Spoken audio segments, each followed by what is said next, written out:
में से एक है जिसके रचयिता वेद व्यास जी। आगे करके आया। यह काव्य ग्रंथ भारत का अनुपम धार्मिक, पौराणिक, ऐतिहासिक और दार्शनिक ग्रंथ है। यद्यपि इसे साहित्य की अनुपम कृतियों में से एक माना जाता है।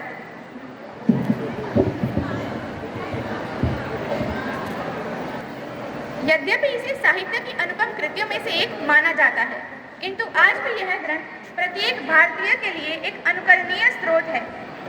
महाभारत में कई प्रसंग हैं, जिसमें से एक है द्रौपदी का अपमान। आज मैं आप सभी के समक्ष सतीश सृजन जी द्वारा लिखित द्रौपदी के चीरहरण पर एक कविता प्रस्तुत करने जा रही हूँ, जिसका शीर्षक है कुपित याज्ञसेनी। आशा है आप सभी को पसंद आई। हे भीष्म पितामह कुछ बोलो, हे भीष्म पितामह कुछ बोलो, कुल वधू है तुम्हें पुकार रही। दुर्योधन जो व्यवहार किया वो तुम सबको क्या लगा सही। मेरा केश पकड़ कर लाया है करता दुशासन दुर्व्यवहार।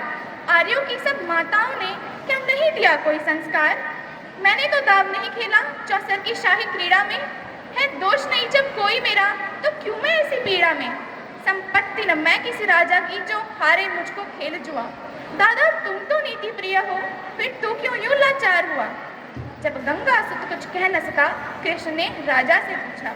दुर्योधन इतना दुष्ट है तो सम्राट दंड है क्यों छूछा। द्रौपदी ने बारी बारी से प्रश्नों का ढेर लगा डाला। धृतराष्ट्र, विदुर और द्रोणा के मानो मुंह पर हो ताला। आखिर में बरसी पांडव पर किस बूते पर हो मेरे पिया।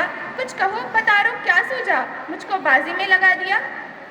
मछली की आंख वेदना था वह करके ब्याह के लाए हो। अर्जुन गांडीव कहाँ गुम है, क्यों ऐसे शीश झुकाए हो। जब वीर चक्षु संधान किया तब हृदय मेरा हर्षाया था। मन ही मन में आह्लादित थी मन चाहा वर जो पाया था। माँ कुंती ने मुझे बांट दिया बन गए पति पांचों भाई। दुर्दशा देख ऐसी मेरी तुम सबको लाज नहीं आई। मैं समझी थी पटभागन हूँ, रणवीरों की मैं सबला हूँ, पर अब ऐसा लगता मुझको डरपोकों की मैं अबला हूँ। है गदा कहाँ गांडीव कहाँ, है गदा कहाँ गांडीव कहाँ। क्या जंग लगी तलवारों को, सौ सौ धिक्कार तुम्हें मेरा धिक्कार तेरे हथियारों को। अरे घुंघरू बांधो चूड़ी पहनो गलियों में नाचो छम छम छम। नहीं बेचारी मुझको समझो नैहर से भाई बुलाए हम। हुआ पांचों का बलक्षीण तो क्या, हुआ पांचों का बलक्षीण तो क्या। मेरे कृष्ण अकेले काफी हैं, उद्दंड नीचे आता ताई को कभी ना देते माफी हैं। जब पता लगा मेरे वीरन को, यदि पता लगा मेरे वीरन को, क्षण भर ना देर लगाएंगे। नंगे पैरों रणागति से मेरे वीर कन्हैया आएंगे। नहीं भगनी मैं लाचारों की, मधुसूदन मेरा भाई है। लगता दुशासन दुर्योधन तेरी मौत शीश पर आई है। होती है भ्रुकुटी वक्र जहाँ को राम वहीं मच जाता है। केशव हथियार उठा ले तो फिर काल भी ना बच पाता है। जो आए भैया सभा मध्य, यदि आए भैया सभा मध्य तो कोई नहीं बच पाएगा। जब चक्र सुदर्शन घूमेगा सब मूली सा कट जाएगा। ना बने निपुति माँ तेरी, ना बने निपुति माँ तेरी। कौरव सुतगण कुछ गौर करो, अतिशय अक्षम्य अपराध किया न सर्व मृत्यु का मोर धरो। इतना सुन गर्जा दुर्योधन, इतना सुनकर जा दुर्योधन। दुशासन देर लगाओ ना, निर्वस्त्र करो पांचाली को जंघा पर मेरी बिठाओ ना। अग्रज की आज्ञा पाकर के दुशासन पट को रहा खींच। द्रौपदी अधीर हुई मन में साड़ी हाथों से रही बीच। कुछ ना सूझा तब टेर भरी, कुछ ना सूझा तब टेर भरी। बोली सुनिए मेरे गिरधारी, अब कोई नहीं अतिरिक्त तेरे। प्रभु राज रहो है लाचारी। कान्हा की शान निराली है, कान्हा की शान निराली है। वो दौड़े दौड़े आते हैं, जब कोई आज पुकार करे निर्बल का बन बन जाते हैं। था चक्र सुदर्शन चला दिया जब गज ने टेर लगाई थी। एक सेन नाई की खातिर बस अपनी ठकुरी बिसराई थी।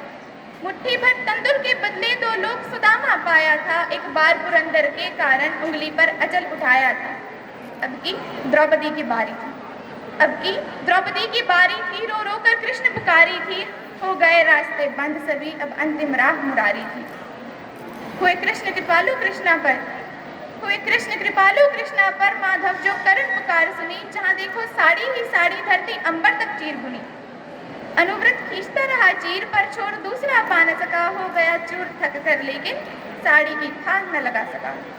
था बहुत अचंभित दुशासन, था बहुत अचंभित दुशासन। ये नारी है या साड़ी है, द्रौपदी भी हाड़ मास भी है या सारी नारी साड़ी है। मूर्छित होकर गिरा दुशासन, मूर्छित होकर गिरा दुशासन, निर्वस्त्र द्रौपदी कर न सका, 10 सहस्त्र हस्त का बलशाली, शर्मिंदा था बस मर न सका। कभी याज्ञसेनी ने नटवर को साड़ी का टुकड़ा बांधा था, कभी याज्ञसेनी ने नटवर को साड़ी का टुकड़ा बांधा था, बदले में आज मुरारी ने साड़ी में साड़ी नांगा था।